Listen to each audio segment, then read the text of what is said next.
rent is just throwing money away. You've heard it. Maybe you've even said it. But is it true? Let's talk about what you actually get for your money and why renting might actually be smarter than you think. Hey there, I'm Paige and welcome to Nerdonomic, where this nerd talks about money. And I am shooting this episode from my house. Now, it's probably funny to talk about why it's smart sometimes to rent, but actually the story of how I ended up in this house involved renting for a while. I'll talk about that a bit more later into the video because I think it kind of highlights what I'm talking about. But the quick version is that I never thought I would own a house. It actually wasn't a goal of mine. I thought that was something way beyond what I was going to be able to achieve in my lifetime. And I actually ended up dating and then marrying somebody who already had a house when I met him. He had basically gotten it at the bottom of the market. It was a tiny fixer-upper starter house in the Cleveland suburbs. And it was pretty awesome, honestly, to get grandfathered into that house. But essentially, I got grandfathered into homeownership after years of renting on my own. And then we ended up relocating for work and we rented for a while before we eventually got another house. And I do not regret any of the time I spent renting. It was actually not wasted money, and in fact it saved us from wasting a lot of money, but I'll get more into that in a minute. First, I wanted to talk about why people say that renting is wasted money. And in doing this, I want to lay it out in terms of empathy and not mocking anybody, because I don't think that's helpful. I think sometimes when people are talking about money, there's this idea that one way of doing things is right and all other ways are wrong, and that's not true at all. A lot of times the proper thing to do financially is a matter of context and situation and what your goals are. And that's why it's so important to know what's going on with your finances. I did an earlier episode on how I budget without hating my life that I'll link below. So this idea that when you're renting, you're wasting money comes from a variety of sources. One of that is that you're not building equity. So what happens with a home that you're owning rather than a place that you're renting is that you take out a mortgage from the bank, and over time you pay on that mortgage. And as you pay on that home loan, over time, eventually you own part and maybe eventually even all of your home.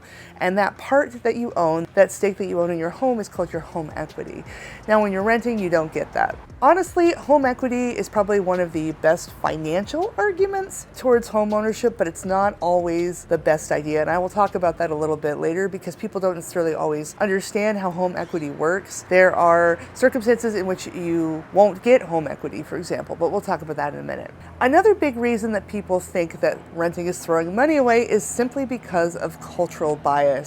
A lot of people have it in their picture of success that being a homeowner means being a successful person, means being financially solvent. And while a lot of financially successful people do own homes, not everybody who owns a home is financially successful. You can be house poor. I actually did another video on what it means to be house poor. But not only that, there are many different types of investment that give you quite a good return. You could rent in perpetuity, always rent, and if you had other investments like good stock investment and things like that, you could do perfectly fine. Now, people a lot of times will argue for the home investment because you gotta live somewhere anyway, but there are circumstances where you can lose a lot of money. And kind of taking off of that idea, the cultural bias and the notion of success, there's this whole emotional framing around that where renting is by definition a temporary thing. Home ownership at least feels more permanent. It isn't always, which I'll get into a little bit, but this idea of something being temporary, that can make people feel like they're behind, like they're in this temporary stage and they're stuck there and they need to graduate to the next stage of life. And honestly, it doesn't have to be that way. So it really begs the question, if that is the case, if maybe home equity is a decent argument, but only in certain scenarios, and the cultural framing, the idea of success are really just something that's kind of pushed on us, right? Then why is it so commonly believed? Well, there are lots of people that have a lot invested in this, and particularly people who work in real estate professionals, and also real estate influencers have turned up the volume of these beliefs and these emotional pressures even more, to the point where it's really hard to escape the feeling that homeownership is the only way to go. It isn't. Let's talk about some of the reasons why renting can be better than homeownership. First, I want to talk about what you actually pay for when you are renting. Basically, when you are a renter, you are not just paying for the unit. What you're doing is you're also paying for flexibility, lower risk, and fewer responsibilities when you live in that space. So what does this look like? When you're renting, instead of owning a home, you don't have any property tax. You don't have to pay for major repair costs. Those go to your landlord. Not only that, but it's easier to relocate areas. So if you have to move for your job, for your family, for cost of living reasons, it is much simpler to just let a lease expire and go somewhere else, right? You don't have to deal with staging, prepping, fixing up your home, put it on the market, deal with the market variability, either, have the stress of managing the sale yourself if you're going for a sale by owner, or paying a percentage of your home costs to an agent to market it for you. No, when you're renting, maybe you're in the lease and maybe you have to wait till the lease is up, and that can be crappy depending on how long your lease is, but when it's up, you can leave. And I know this isn't always the case in every rental situation, but I have had plenty of rental situations in my past where different utilities and amenities were all bundled up. So I didn't even have to pay for my utilities certain places. I would get a bulk rate because the apartment, all the units were billed out and they didn't have like individual meter fees. So my electricity was really cheap at certain apartments. Like, it was pretty great. And here's the thing. Because of the reality that it is so much more expensive and time consuming and difficult to sell one house and buy another, not only do you have, the cost of staging and all the real estate stuff, also when you assume a new mortgage, depending on the terms of your loan and the size of the principal and everything, typically you have the first several years of your mortgage where you aren't even gaining equity, where you are literally just paying down interest on the loan. Banks tend to bundle in interest at the beginning so that you're paying that first.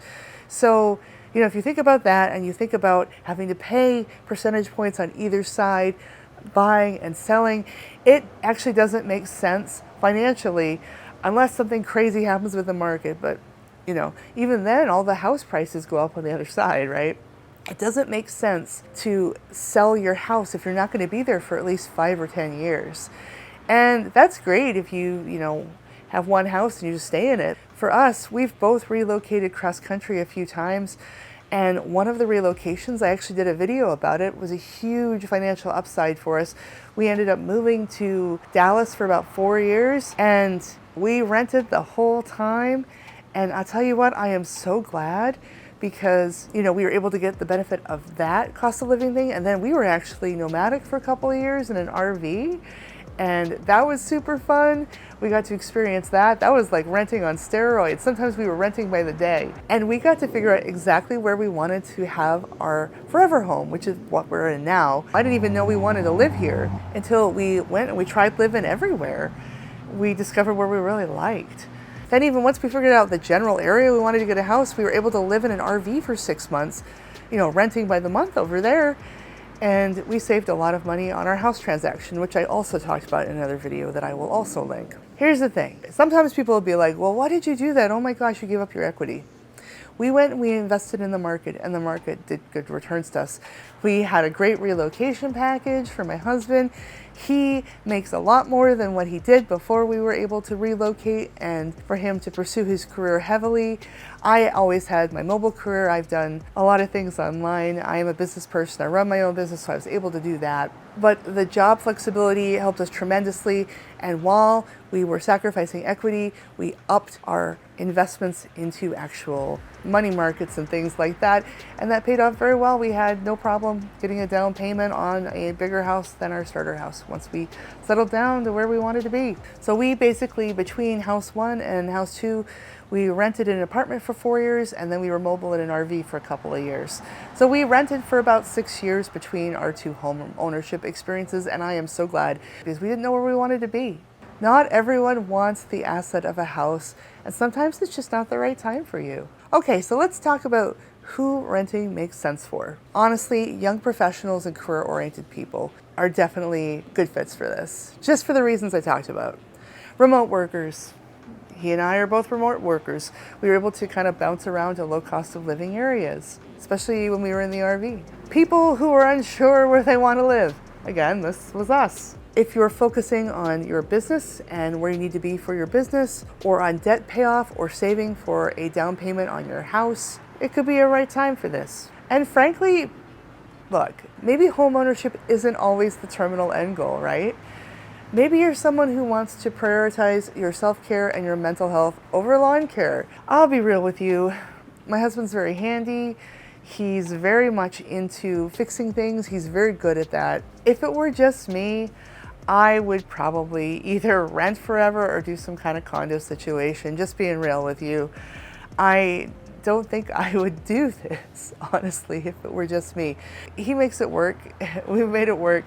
But yeah, I am not someone that likes to have a high maintenance home. I'm not. And for me, having people for that can be worth it, especially if you can get a pretty good deal on something. I might actually, frankly, live with other people, like friends, family. I'm good company, I hear. I'd probably be somebody renting a room somewhere, to be honest. And listen, as I've said before, this isn't just theory for me. When Justin and I moved to Dallas for his job, we rented for 4 years, and I am so glad that we did. Not only did we have a great apartment there, shout out to the maintenance crew who fixed everything fast, but we also had no idea what our long-term plans were gonna be. If we bought right away, we would have been stuck in a house in Texas, you know, and the housing market is collapsing there right now, so yikes. Instead, we ended up traveling full-time in an RV for a couple of years, and we found the perfect house where we want to live. Renting gave us options. It gave us freedom, and it saved us from making an expensive mistake. You're not throwing money away. You're buying time, space, and freedom to make decisions about your life. And that's not a waste. That's strategy. Anyway, it's been great talking to you as always. Thanks for watching, and I'll see you in the next video.